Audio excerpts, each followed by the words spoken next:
initially. I believed him when he said we need to do affordable housing. Okay. It's a good thing for creating employment.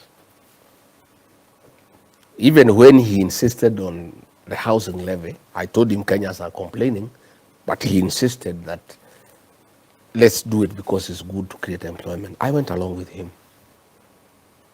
until it came to my attention along the way that this affordable housing thing was a business venture between the president and DEFCI. DEFCI has a factory that makes steel, cement, and mabati. And those are the three components that drive the housing agenda. So all the cement, all the mabati, all the steel that is bought for affordable housing, the profit is shared between DEFCI and William Ruto. The whole thing was a business thing. And that's when I withdrew my support, when I realized it's a con. And if you move around, people are asking, in a place called Kenyaga, they have done some houses there. They want to sell for 4 million. Nobody will buy. People are asking, with 4 million, I can buy an acre of land, do a house for 1.5, and do coffee and dairy grazing unit with the rest of the money. Why do I want to go and I'm an old man to live in the upstairs? The whole thing is being forced on the people of Kenya to create business for the two to sell cement, mabati, and steel. The whole housing levy is about creating sufficient money. And you know that money? Because there is no capacity to absorb it, it's kept in a bank that the president bought when he became president. Huh? Yeah.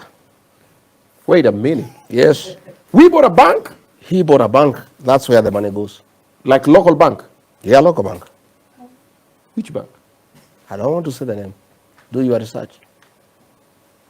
I'll tell you off camera, then you can go and do your research.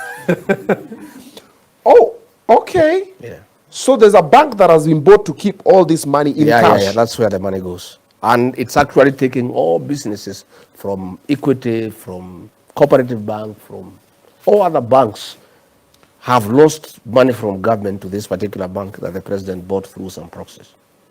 So Equity and Cooperative Bank are not in the They are not. elimination game. They are not. So we are remaining with all government money now for prostitutes, state corporations, they are kept in that particular bank that the president bought.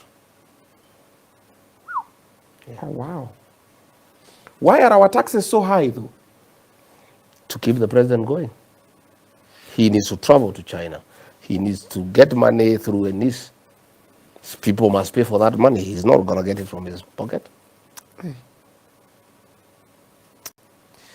Is KRA and ESCC being used as a weapon? Yes. You know another thing that I disagreed with the president. We had agreed because the fourth administration had used the criminal justice system to harass people who were opposed to the then administration, and I was a victim. I was charged with the trumped-up charges, and KRI asked me because of my political persuasion. And the president did give a solemn promise to the people of Kenya that under his leadership, they will never use the criminal justice system to deal with the politics. Today, that is what is happening. The DCI has been instructed to look around and see whether he can get anything to charge me with. Yeah, he's been harassing my friends, my business partners, people who did business with the office of the deputy president, trying to force them to write statements that whatever they were getting, they were sharing with me. Of course, they have refused because it's not true. And DCI Amin has put up a team there in the economic section to try to look around and see whether they can get anything.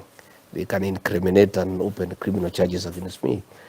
Again, not just me, everybody, you know. Metekal Inturi, Justin Muturi, you know. Ketu Aruguru is being harassed by KRA because of her political persuasion, you know.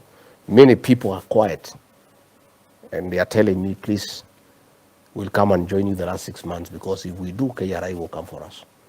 Many people are telling me governors are being harassed by EACC so that they support William Ruto. You know, my governor here, Mutahi Kahiga, is always being threatened. Joshua Irongo, they are being threatened by EACC. In fact, the president is really using EACC, DCI, and KRA to harass those who don't agree with him. But it's okay.